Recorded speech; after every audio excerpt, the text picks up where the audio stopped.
Jadi kalau misalnya dibilang memutarbalikkan fakta, fakta yang mana yang kami putarbalikkan?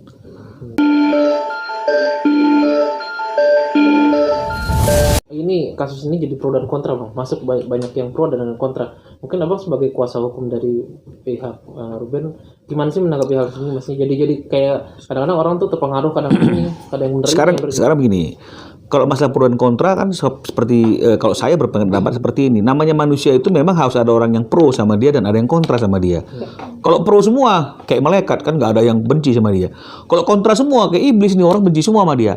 Namanya manusia memang harus ada yang pro, ada yang kontra. Nah, sekarang kita lihat dasar dia pro itu apa? Oh, dasarnya mereka pro karena ternyata kita bisa membuktikan seluruh dokumen-dokumen bukti-bukti yang memang itu menunjukkan bahwa kami adalah orang yang seharusnya berhak menggunakan nama Bensu dan semuanya ada dasarnya. Oh, pro mereka. Masuk akal ini orang.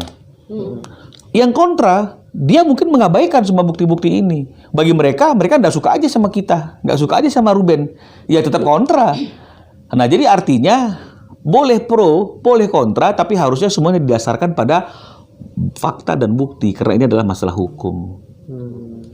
Berarti untuk kelanjutannya bakal ada ini nggak, Bang? Maksudnya pertemuan lagi kah atau untuk dari awal kan juga pertemuan ini kan inisiatifnya kan dari pihak mereka mengundang kita lagi di tengah-tengah pembicaraan tiba-tiba meledak kasusnya, mereka ini yang meledakkannya juga ya. Jadi kalau menurut saya ya tergantung bagaimana sikap dan reaksi mereka gitu loh. Dan ketika mereka mungkin nanti akan menawarkan lagi, ya tentu kami akan tanyakan juga reaksi dan sikap daripada klien kami. Karena harusnya kalau berunding ya berunding. Jangan ada dualisme gitu loh, perunding tapi ini sini diledakkan gitu loh. Karena kalau itu terjadi, nanti klien kami bisa beranggapan bahwa ini kayak seperti suatu penekanan.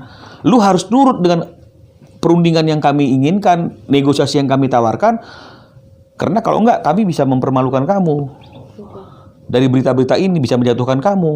Nah, jadi akhirnya nanti bisa kemana-mana, bisa dianggap penekanan oleh klien kami. Jadi maksud saya itu kalau berunding ya berunding saja dengan etikat baik gitu loh. Loh, artinya kami tidak akan menggunakan nama yang seperti sertifikat yang sudah dibatalkan.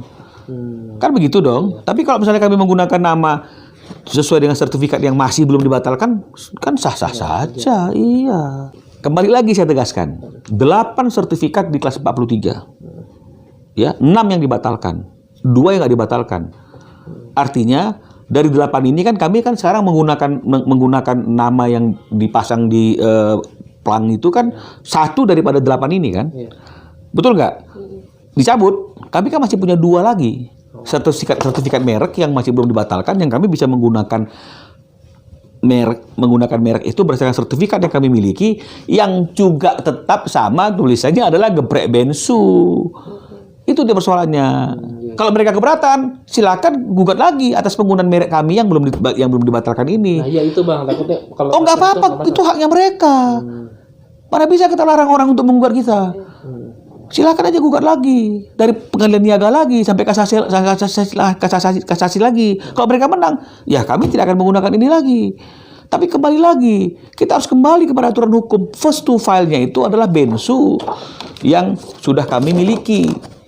Ini first to file 2015. Jadi kalau misalnya kemudian ada orang yang memakai nama misalnya sini, bakso Bensu, bakso kan umum. Yang spesifik kan Bensunya. Harusnya siapapun yang menggunakan sesuatu yang spesifik Bensu itu kan tidak boleh kalau nggak ada izin dari kami sebagai pemilik nama Bensu. Ayam Bensu boleh nggak? Ayam kan umum. Bensu itu yang menjadi pembeda. Harusnya mendapat izin dari orang yang memiliki merek Bensu. Siapa itu? Kami. Jelas kan?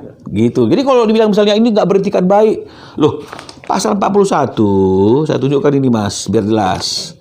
Pasal 41 Undang-Undang 20 tahun 2016 itu mengatakan hak atas merek terdaftar dapat beralih ya dengan alasan nih ya warisan, wasiat, wakaf, hibah dan perjanjian. Jadi boleh.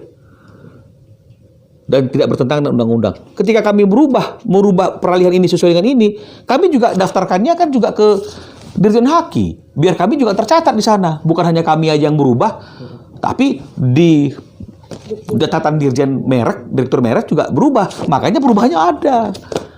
Loh, jadi kemudian siapa yang menjadi first to file dari nama Bensu itu? Siapa coba? Ya yang ini dong Mas. Jadi kalau misalnya dibilang memutarbalikkan fakta, fakta yang mana yang kami putarbalikkan?